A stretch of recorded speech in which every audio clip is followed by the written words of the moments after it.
부동산 거래 시 아파트 선수관리비와 장기수선 충당금을 들어보셨죠? 혹시 정확한 개념을 모르고 계신 분이 있으신가요?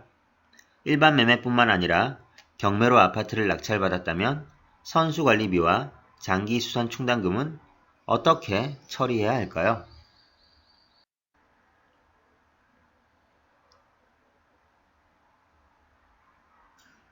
대부분 아파트에 거주하신 분들은 아시겠지만 관리비는 후불입니다. 따라서 6월 1일에서 6월 30일 사용한 관리비는 7월에 납부합니다. 하지만 아파트를 처음 지었을 때 관리소는 공용시설 관리 용도로 사용할 수 있는 돈이 전혀 없습니다. 그래서 최초 아파트 소유자에게 1, 2개월분의 관리비를 미리 받습니다. 이렇게 관리비를 미리 관리사무소에 예치하는 것을 선수관리비 또는 관리비 예치금이라고 합니다. 이것은 공동주택관리법 제24조 1항에 명시되어 있습니다. 이렇게 미리 납부한 선수관리비는 집을 팔 때 돌려받습니다. 원래 관리사무소에서 다시 돌려받는 것이 원칙이지만 보통 관행적으로 새로운 소유자에게 돌려받습니다. 일반 매매에서는 부동산 중개사가 알아서 정산을 해줍니다. 그래서 특별히 신경 쓸 것 없이 정확한 금액만 주고받으면 됩니다.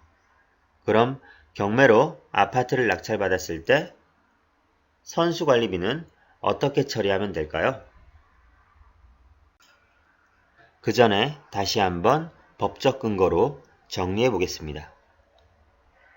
공동주택관리법 제24조 1. 관리주체는 해당 공동주택의 공용부분의 관리 및 운영 등에 필요한 경비를 공동주택의 소유자로부터 징수할 수 있다. 2. 관리주체는 소유자가 공동주택의 소유권을 상실한 경우에는 제1항에 따라 징수한 관리비 예치금을 반환하여야 한다. 다만 소유자가 관리비 사용료 및 장기수선 충당금 등을 미납한 때에는 관리비 예치금에서 정산한 후 그 잔액을 반환할 수 있다. 처음 소유자가 관리사무소에게 선수관리비를 납부합니다. 새로운 소유자가 처음 소유자에게 선수관리비를 지급합니다. 부동산 중개소 관행적으로 정산 처리를 하게 됩니다. 다시 경매로 돌아와서 경매로 낙찰받은 아파트는 낙찰자가 점유자에게 선수관리비를 돌려줘야 할까요? 점유자가 임차인이라면 낙찰자가 임차인에게 선수관리비를 돌려주지 않습니다. 선수관리비는 소유자가 납부한 것이기 때문입니다. 임차인이 납부한 것도 아닌데 돌려줄 필요가 없는 것입니다. 선수관리비는 소유자 간의 문제이고 임차인은 상관이 없습니다. 그럼 점유자가 소유자라면 어떻게 될까요?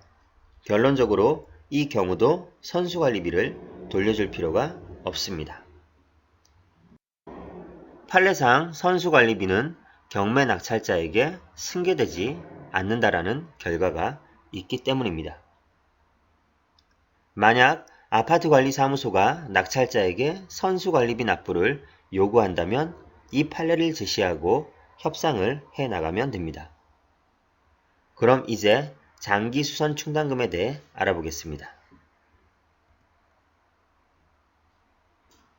장기수선 충당금은 공동주택의 관리를 위해 매월 걷어서 적립하는 돈을 말합니다. 말 그대로 장기적으로 수선이 필요할 때 사용하기 위해서 평소에 조금씩 적립하는 것입니다.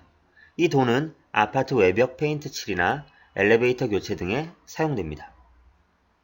앞서 설명드린 선수관리비와 다르게 장기수선 충당금은 소유자가 바뀔 때 다시 되돌려받지 못합니다. 적립금의 개념으로 아파트 관리에 사용되기 때문입니다. 이미 사용했거나 사용 예정인 돈을 돌려주기는 힘들겠죠. 참고로 공동주택관리법 제29조에 따르면 1. 300세대 이상 2. 승강기 설치된 곳 3. 중앙집중식 또는 지역 난방 이런 사항에 해당하는 공동주택은 장기수선 계획을 세우고 장기수선 충당금을 걷어 적립해야 합니다. 또한 공동주택관리법 제30조에 따르면 장기수선충당금은 주택 소유자가 납부하는 것이 원칙입니다.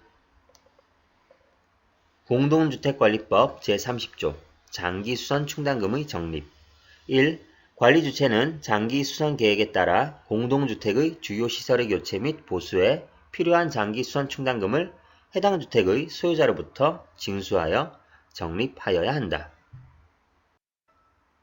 하지만 소유자가 월세나 전세를 주면 임차인이 살게 됩니다. 이런 경우에는 임차인이 장기수선충당금을 대신 납부하고 계약 만료 후 이사를 갈 때 그동안 납부한 장기수선충당금을 집주인에게 돌려받습니다. 공동주택관리법 시행령 제31조 7. 공동주택의 소유자는 장기수선충당금을 사용자가 대신하여 납부한 경우에는 그 금액을 반환하여야 한다. 그럼 경매에서는 낙찰자가 아파트 장기수선충당금을 인수할까요? 장기수선충당금을 납부한 임차인이 낙찰자에게 장기수선충당금을 돌려달라고 요구하는 경우가 있을 수 있습니다. 그러나 낙찰자가 장기수선충당금을 돌려줄 필요가 없습니다. 민사집행법에 따른 경매로 임차주택의 임차권은 소멸하기 때문입니다. 상식적으로도 전 소유자와 임차인과의 계약이고 낙찰자는 제3자입니다. 전 소유자에게 장기수선충당금을 돌려받는 것이 맞습니다. 다만 전액 배당받지 못하는 선순위 임차인은 또 다른 경우입니다. 이때는 명도 상황에 맞게 잘 협상을 해 나가시면 되겠습니다. 이상으로 선수관리비와 장기수선충당금의 개념과 법적 근거로 원칙을 말씀드렸습니다. 결론적으로 경매 투자 시에는 상황에 따라서 유연하게 대처하시면 되겠습니다. 선수관리비와 장기수선충당금은 그리 크지 않은 금액이고 명도에 협조적이라면 주는 것이 낫습니다. 이것이 경매 투자의 성패를 좌우하는 것이 아니기 때문에 원칙은 알고 있되 적절하고 유연하게 풀어나가시면 되겠습니다.